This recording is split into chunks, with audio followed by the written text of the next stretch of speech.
Hello, everyone. This is late Friday afternoon, about 5:15 in Marietta time, and I'm going to do a tasting tonight. It's very interesting to me. I'm going to taste a Beaujolais, but I need to give you a little bit of a background on what Beaujolais is. As you know, in France, they named their wines after the region, not the grape. For example, it's Burgundy, or it's Bordeaux, or it's Loire Valley. Beaujolais is another one. Beaujolais is a region in southeastern France. And so any of the wines that are made there are called Beaujolais. But the Beaujolais wine has to be made from the Gamay, or Gamay, Gamay grape.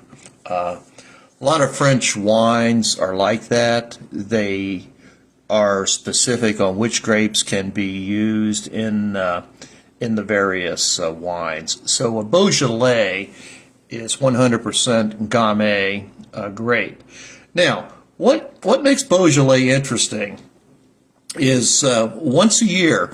Well, let me back up. When you make a wine, you go through the vinification process. The grapes are usually picked in September or even early October, and then they macerate them, which means they basically soak the grapes and the skins and the pips on the juice to get the color and to get the flavor.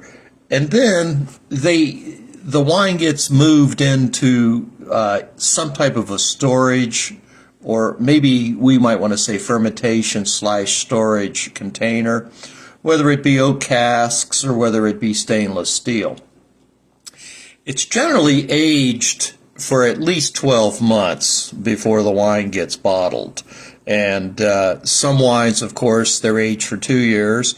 Some of your good Italian wines are aged for 4 to 6 years before they actually hit the bottle. So Beaujolais has an interesting concept. They pick their grapes in September. They go through a very, very, very fast vinification process. And then on a certain day in November, generally I believe it's about the middle of November, they release some of their wines from that year's vintage, and it's called Nouveau Beaujolais. Beaujolais, of course, you already know Nouveau is the name meaning new. So this is called New Beaujolais. Now, this is wine that has not been aged in any way stretch of the imagination. In fact, the clarification on Nouveau Beaujolais is sometimes a little less than desirable. There may be a little bit of cloudiness to the wine on the Nouveau Beaujolais, or there might even be a little bit of sediment in the bottles for the Nouveau Beaujolais. Nouveau Beaujolais, since it's not aged, it has a very distinct taste that's different from a regular Beaujolais, I believe. We're going to find that out today for sure. So what basically happens is it's a big production worldwide because they cannot release the Nouveau Beaujolais until that specific day in November. And I believe it's the 15th, but I don't know for sure. I'd have to look it up. But it's the same worldwide. The first time I had Nouveau Beaujolais was about 10 years ago, and I did not like it. I got 2 bottles of the Nouveau Beaujolais from the wine store, and I opened one of the bottles, and I didn't really like it. I don't even know if I drank the whole bottle, but I ended up giving the other bottle away. I just was not fond of it. So that formed my opinion of Beaujolais.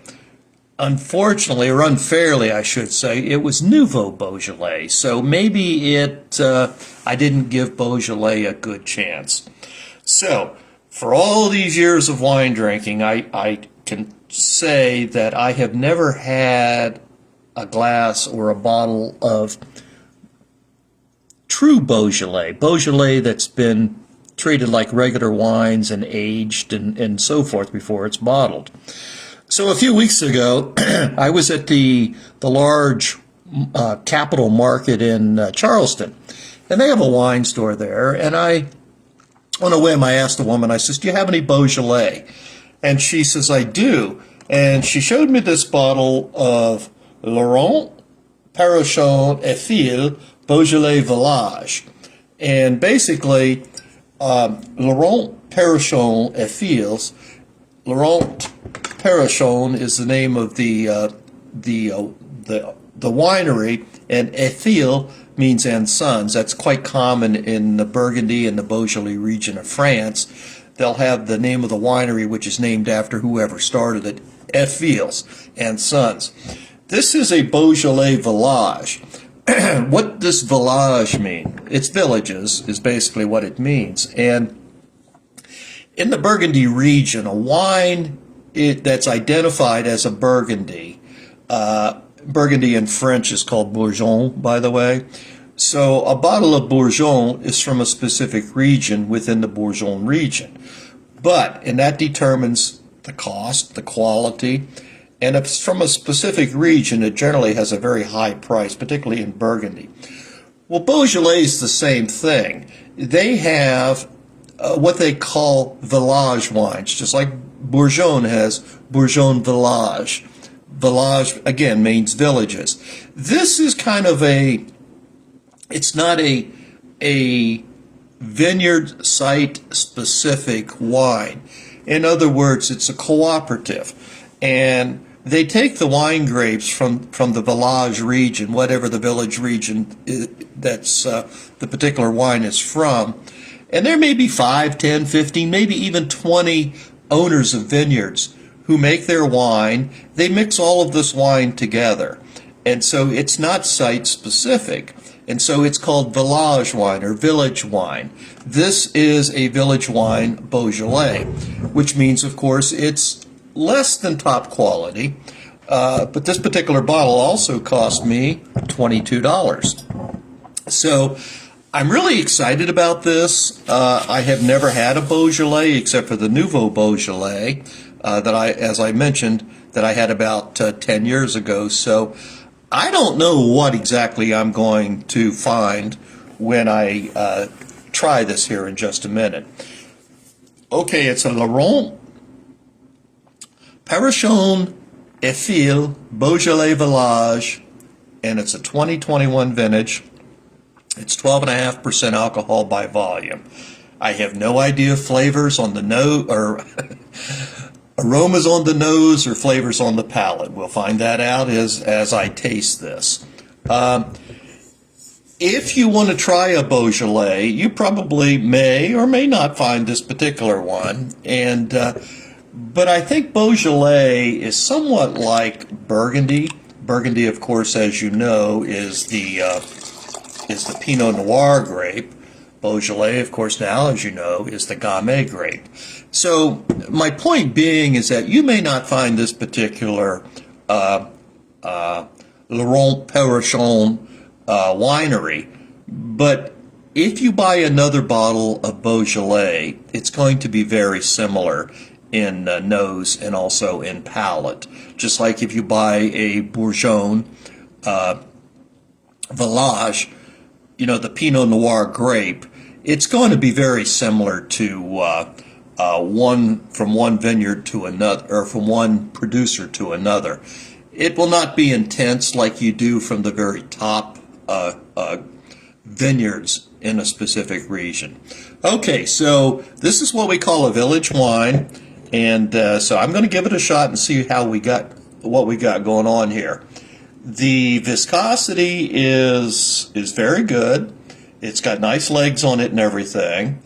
The color it's purple. It's a dark purple, but it's not dark like, say, a Syrah, a Merlot, a Cabernet Sauvignon. But it's also not as light as, say, a Pinot Noir or some of your lighter Italian wines. I want to look at clarity, and I want to say the clarity is good.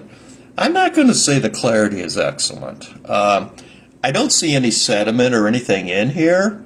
but on the same token, it really has nice viscosity, nice legs. But on the same token, I don't know that if it's as clear as most wines that I've drank. This is really going to be a unique experience to try this Beaujolais, this Beaujolais Village. So, all right, as I said, the clarity is okay. The viscosity is absolutely incredible.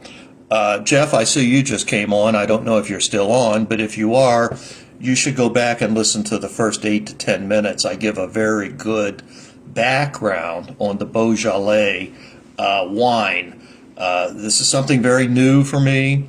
You'd have to go back and listen to the first part of it, though. So, all right, so we're going to give this the sniff test, and then we're going to give it the taste test.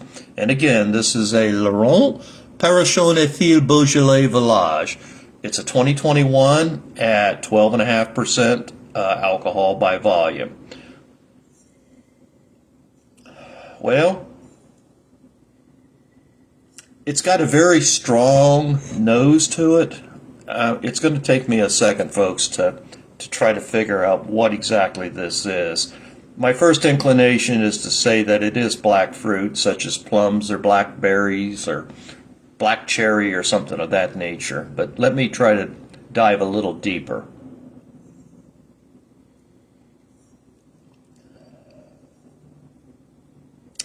It's got kind of a woody taste or a woody aroma to it also. It's a very strong aroma, by the way, and it's a very pleasant aroma, I should also mention. I would think that it's more on the line of a black cherry with a wood base to it.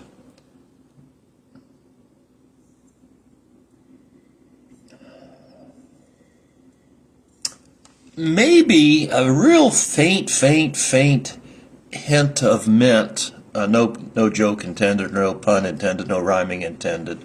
But it's definitely, I think, a black cherry with wood notes. But I think there's also a very faint hint of mint somewhere way in the background on this one. I can't wait to taste this here in just a second.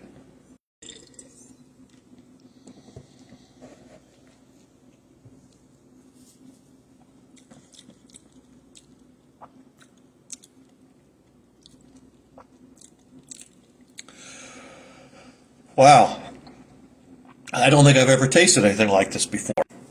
I lost a signal there. I hope it came back. I don't think I've tasted anything like this, quite like this before. It's not unpleasant at all. It's good. It's somewhat unusual. I'm not sure how I am going to even describe the taste. My first thought was the black cherry is very much, I got a gnat flying around here. The black cherry is very much more of a cherry taste on the palate.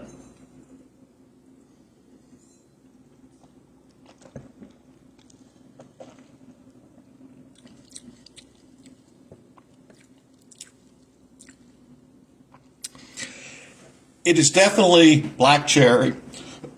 Excuse me. It's got black cherry, but I'm also picking up the wood on the back side of the palate. The tannins are not soft yet. They're not overwhelming. They're not astringent. They're not bitter, but the tannins are there. And I'm thinking that even though this wine is 3 years old, being it's a 2021 vintage, I'm thinking that give it another year. I think some of those tannins might fade a little bit, and some of the black cherry may come out a little bit stronger. This is kind of an interesting thing for me. This is a new one. I would actually ask you to try to find a Beaujolais. I've never seen it at my supermarket wines, where I buy wines at the supermarket. I've never gotten a Beaujolais in on my wine club, so I definitely want to try more Beaujolais, but I think I'm going to have to search for them a little bit because I haven't seen them locally.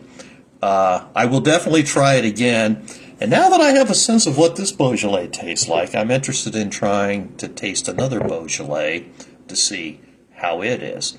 Let me try this one again, folks.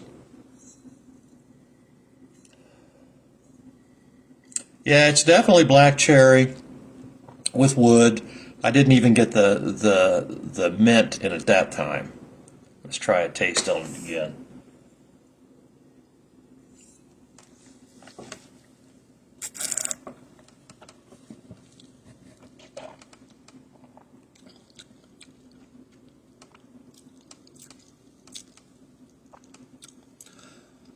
Black cherry with wood and tannins is what you end up with. It's pleasant. I'm enjoying it. It's well worth my $22 that I spent for it. So that's pretty much it on this new wine tasting that I'm doing tonight. And I would like, if anyone happens to pick up a bottle of Beaujolais somewhere, if you taste it, and tell us about it. Tell us what you're tasting. See if you're getting the black cherry and the wood, and let us know how your tannins are. The tannins heavy? Are they even exist in your wine? I'd be interested to hear more about this. I like wine, different wine experiences. I'm a red wine drinker primarily, but in the summertime I'm about 80% white wine drinkers, or white wine drinking. I've liked my Cabs, my Merlots, my Syrahs, and every now and then I want a lighter wine, so I'll go down and I'll pull out a bottle of Pinot Noir out of the cellar, just because I want a lighter wine. This kind of falls into that category. It's a lighter wine than the reds that I normally drink, but I don't think it's as light as a Pinot Noir. It's kind of a little bit more complex and deeper than a Pinot Noir, but I'm sure the wine experts would say, Wayne, you're full of crap. Pinot Noir is one of the most complex wines. Well, I guess if you buy those $300 and $400 bottles of Pinot Noir, that may be, but it's above my price point. So I am going to have to get more of this. So I'm going to have to search it out. And I'll make a trip to Charleston one of these days and see if I can get another bottle or two of this and see if they have something else. And I'm going to try to build up a little bit of a supply of half a dozen bottles of Beaujolais in my wine cellar. All right, well, listen, that's pretty much it on the wine. On a side note, on my camping, I am leaving next Thursday for the big Kentucky rally. I'll be down there Thursday, Friday, Saturday, and Sunday. I get back late Sunday night, and I'm leaving Tuesday morning, 2 days later, for upstate New York. Marion and I are going to go up to Binghamton, New York for a couple of nights. We're going to stay at the Shenango Creek? Campground State Park. It's a New York State Park up there. So it's about an 8-hour drive up there. So Marion actually has an interview for a position at the Binghamton County or Binghamton City Library. So rather than get a hotel room, we decided we would take the camper up. She's already had a telephone interview, and now they're bringing her in for a face-to-face, in-person interview. So we figured it'd be cheaper to take the camper up, and we're about 12 miles outside of Binghamton, and I got a site right next to the bathroom, so she can take her shower before the interview and put her fancy duds on and impress them and everything. By the way, she and her 2 sisters and niece are on the way to Detroit for a wedding, and they came through Marietta this morning, so I met Marion, her 2 sisters, and her niece for a very early lunch this morning before they shoved off from Marietta and went on up to Detroit. So, well, listen, thank you very much, and I really would love to hear from somebody who tries the Beaujolais. And the only thing I would say is that this is August, so if you go searching for Beaujolais, if you wait too long and you get into the middle of November, you may be confused and offered Nouveau Beaujolais. Now, Nouveau Beaujolais is going, as I said earlier in the podcast, it's a little bit different. But I would be really, really happy if somebody would buy a bottle of Beaujolais and let me know what you think of the wine that you tasted. What type of flavors are you getting? What type of nose are you getting? Well, listen, everyone take care. I will see you later, and this is kind of an exciting thing for me to try this Beaujolais. Y'all take care now. Bye.